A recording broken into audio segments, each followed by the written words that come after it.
Last topic of application of Gauss's theorem, that is field intensity due to a uniformly charged spherical shell. ഇതിനകത്ത് 3 sub cases നമുക്ക് discuss ചെയ്യാനുണ്ട്. അതിനകത്ത് ആദ്യത്തെ ടോപ്പിക്കാണ് that is field intensity due to a point outside the shell. Shell എന്താണെന്ന് ചോദിച്ചു കഴിഞ്ഞാൽ we can have an example, that is ball. Ball നോക്കിക്കഴിഞ്ഞാൽ നമുക്കറിയാം അതിങ്ങനെ ഉള്ളിൽ എയർ ആയിരിക്കും, പുറമേ ഒരു സർഫസ് ഉണ്ടായിരിക്കും. ഇതാണ് ഒരു ഷെല്ലായിട്ട് നമ്മൾ എടുക്കുന്നത്. ഇനി ഈ ഷെല്ലിന് നിന്ന് ഒരു പി പോയിന്റ് നമ്മൾ എടുക്കുന്നു. ആ പി എന്ന പോയിന്റിൽ ഇവിടെയുള്ള ചാർജ് കൊണ്ടുള്ള ഇന്റൻസിറ്റി നമുക്ക് കാൽക്കുലേറ്റ് ചെയ്യണം. That is the point outside the shell. This is the shell. A point P is considered outside the shell. It is at a distance r from this shell. Gauss's theorem application explain ചെയ്യാൻ നമ്മൾ 5 important points ഓർത്ത് വെച്ചിരുന്നു. അതിനകത്തെ ആദ്യത്തെ point എന്ന് പറയുന്നത് ഏതൊരു പോയിന്റിലാണോ field intensity calculate ചെയ്യേണ്ടത് ആ പോയിന്റിനെ ഉൾക്കൊണ്ടുകൊണ്ട് ഒരു ഗോഷ്യൻ സർഫസ് വരയ്ക്കണം. അപ്പോൾ ഇവിടെ ഒരു സ്ഫെറിക്കൽ സർഫസ് ആയതുകൊണ്ട് തന്നെ ഈ പി എന്ന പോയിന്റ് നമുക്ക് ഇവിടെയുള്ള ചാർജ് കൊണ്ട് ഇവിടെ ആവാം, അല്ലെങ്കിൽ ഇവിടെ എടുക്കാം എനിവർ. അങ്ങനെയാണെങ്കിൽ നമ്മൾ വരയ്ക്കുന്ന ഗോഷ്യൻ സർഫസ് എന്ന് പറയുന്നത് ഒരു സ്ഫെറിക്കൽ സർഫസ് ആയിരിക്കും. It is A spherical Gaussian surface. Gaussian surface നമ്മൾ കണ്ടെത്തി കഴിഞ്ഞാൽ നമുക്കറിയാം we have from symmetry the charge it starts from ഒരു പോസിറ്റീവ് ചാർജസ് ആയതുകൊണ്ട് തന്നെ the field intensity will be acting in outward direction, and from symmetry as this is a spherical surface the electric field intensity എന്നുള്ളത് radially outward ആണ്, and because of same magnitude we consider the point it has same distance from the center. അപ്പം ഇവിടെ നമ്മൾ charge consider ചെയ്യുമ്പം അവിടുത്തെ field intensity plus q charges consider ചെയ്യുമ്പോൾ field intensity എന്ന് പറയുന്നത് ആക്ടിങ് ഔട്ട്വേർഡ് ഡിറക്ഷൻ ആയിരിക്കും. ഇവിടെ ഒരു ചാർജ് കൺസിഡർ ചെയ്താൽ it will act outward direction. ഇപ്പം നമ്മൾ ഇവിടെ ക്യൂ ചാർജ് കൺസിഡർ ചെയ്തിട്ടുണ്ടെങ്കിൽ ഇവിടുത്തെ field intensity it will act outward direction. And because of spherical surface ആയതുകൊണ്ട് സെയിം മാഗ്നിറ്റ്യൂഡ് സെയിം ഡിസ്റ്റൻസ് ആണെന്നുള്ളത് കൊണ്ട് തന്നെ let it start from the centre. ഇത് സെന്ററിൽ നിന്ന് തുടങ്ങുന്നതായിട്ടാണ് നമ്മൾ കൺസിഡർ ചെയ്യുക. അപ്പോൾ ഗോഷ്യൻ സർഫസ് ക്രിയേറ്റ് ചെയ്തു, അതൊരു സ്ഫെറിക്കൽ സർഫസ് ആണെന്ന് മനസ്സിലായി.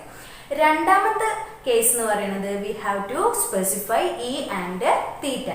In order to specify E and theta, ഈ ഒരു ഗോഷ്യൻ സർഫസിൽ നമ്മൾ ചെറിയ ഒരു ഏരിയ കൺസിഡർ ചെയ്യണം. ഈ പി എന്ന പോയിന്റ് സ്ഥിതി ചെയ്യുന്ന സ്മോൾ ഏരിയ നമ്മൾ കൺസിഡർ ചെയ്തു. ഇതാണ് ഇപ്പോൾ ഒരു ഷെൽ എന്ന് വിചാരിക്കാം. ഇവിടെ ഒരു ക്യൂ ചാർജ് കൺസിഡർ ചെയ്തു. ഇതിന്റെ field intensity acting in outward direction. ഈ സർഫസിന്റെ ഏരിയ വെക്ടറും എങ്ങോട്ട് തന്നെയാ പോയിന്റ് ചെയ്യുക? Area vector will point in outward direction അല്ലെ? ഏരിയ വെക്ടറും ഔട്ട്വേർഡ് ഡിറക്ഷൻ. അപ്പൊ ഈ സർഫസിന് ഇയും എയും തമ്മിൽ ഉണ്ടാക്കുന്ന angle theta will be equal to 0 degree. ഇവിടെയാണ് നമ്മൾ പോയിന്റ് കൺസിഡർ ചെയ്തിട്ടുള്ളത് എന്നുണ്ടെങ്കിൽ ഇവിടുത്തെ ഫീൽഡ് ഇന്റൻസിറ്റി എന്ന് പറയുന്നത് ഔട്ട്വേർഡ് ഡിറക്ഷൻ ആണ്. ഈ സർഫസിന്റെ ഏരിയ വെക്ടർ ഔട്ട്വേർഡ് ഡിറക്ഷൻ. അപ്പോൾ ഇയും എയും തമ്മിൽ ഉണ്ടാക്കുന്ന angle theta is equal to 0 degree. ഇവിടെ ഒരു പോയിന്റ് ആണ് എടുത്തതെങ്കിലും ഇയും എയും തമ്മിൽ ഉണ്ടാക്കുന്ന area vector will be pointing in outward direction. So theta will be equal to 0 degree. അപ്പോൾ ഈ ഒരു ഷെല്ലിന്റെ കേസിൽ ഈ ഒരു ഗോഷ്യൻ സർഫസിൽ എവിടെ നമ്മൾ ഇയും തീറ്റയും തമ്മിലുള്ള റിലേഷൻ നോക്കിക്കഴിഞ്ഞാൽ it will be equal to 0 degree. Now we can write the flux. Flux for the shell, that is flux is given by integral E dot ds is equal to integral E ds cos theta. Here theta is equal to 0 degree. Here this is the area vector A, this is the field intensity, it makes an angle theta 0 degree. Theta is equal to 0 degree. So integral E ds cos 0. That is, the value of cos 0 is 1. Thus, the flux value will be equal to integral E ds. Here we have to find the field intensity E. So, integrating ds. This is 1 ds, ds, ds, ds. So, net area of this spherical will be equal to 4 pi r square.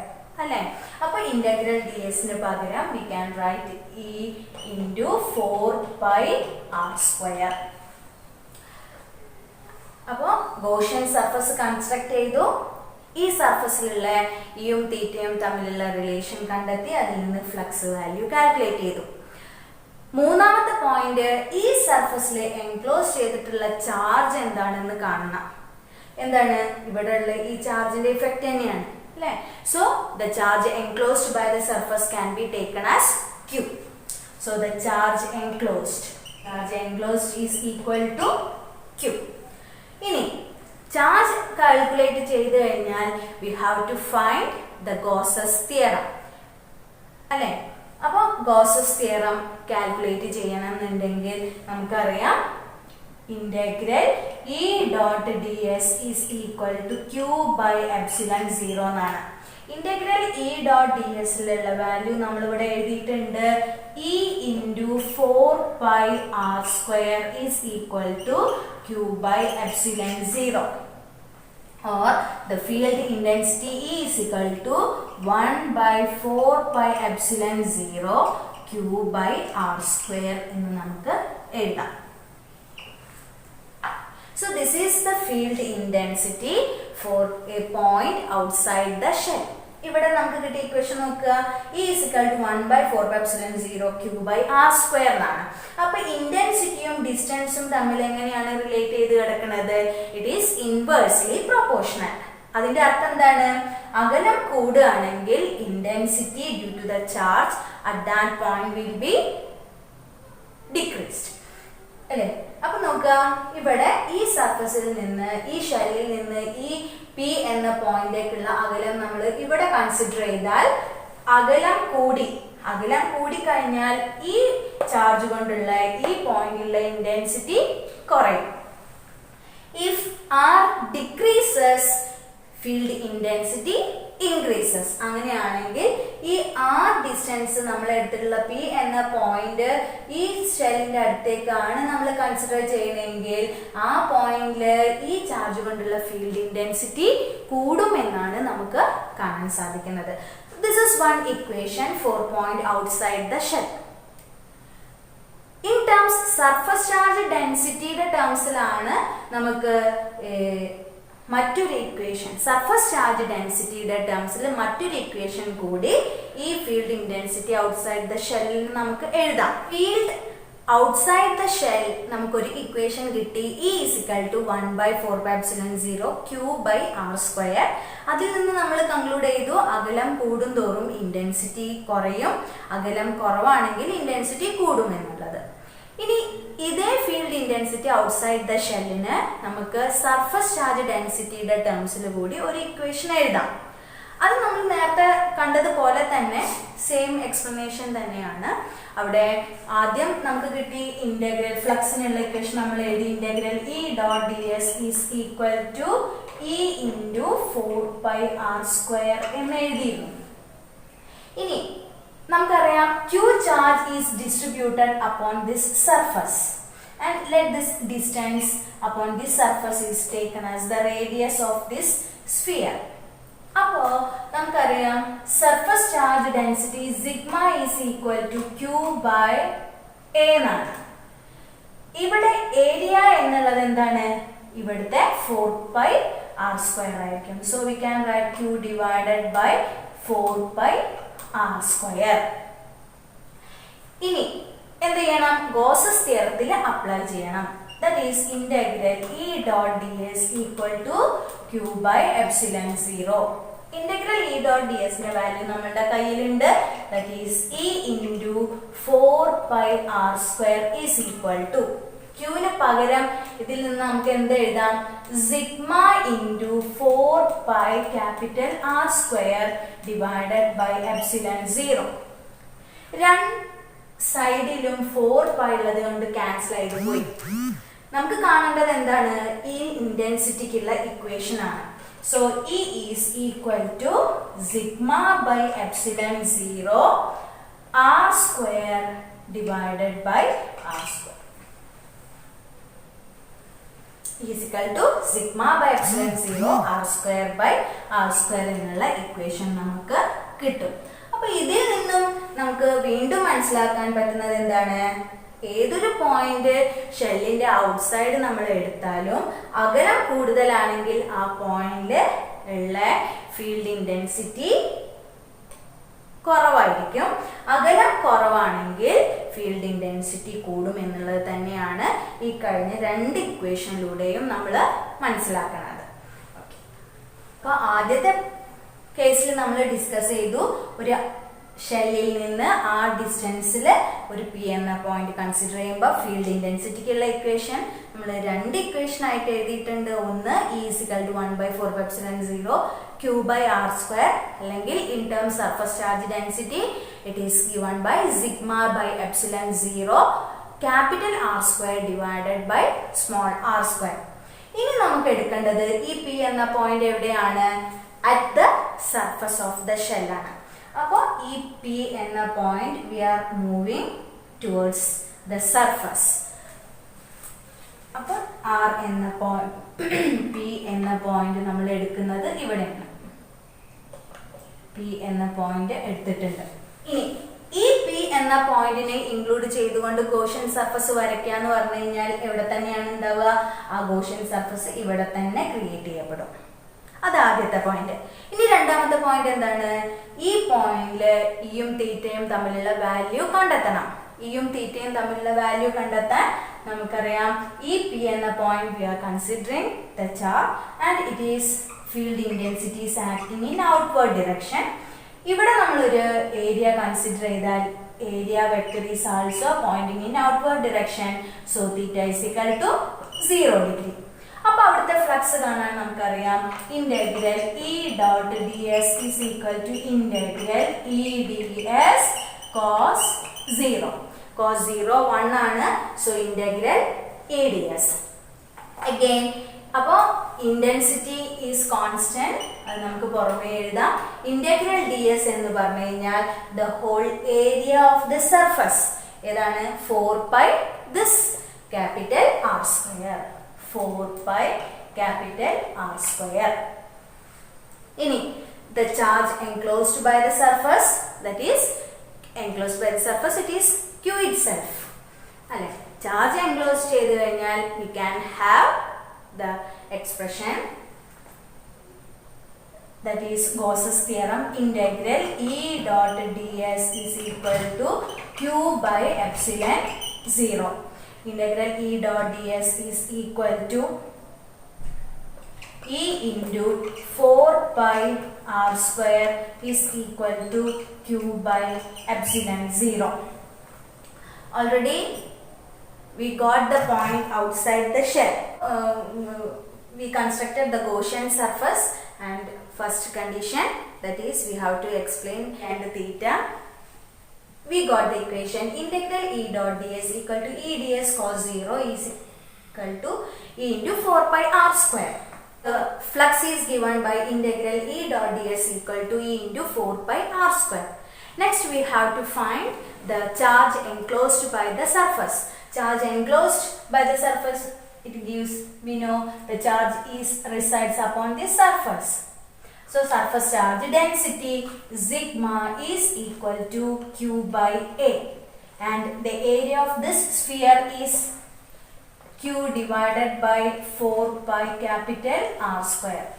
Now substituting in Gauss's theorem, that is integral E dot ds equal to Q by epsilon 0. And integral E dot ds is equal to E into 4π r². Substituting E into 4π r² is equal to Q.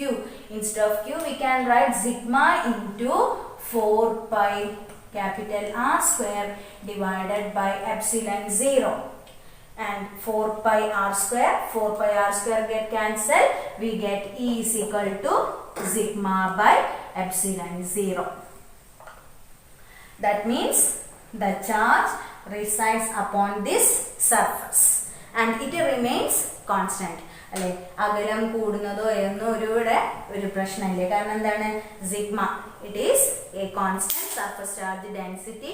Sigma is A constant and epsilon 0 is also constant.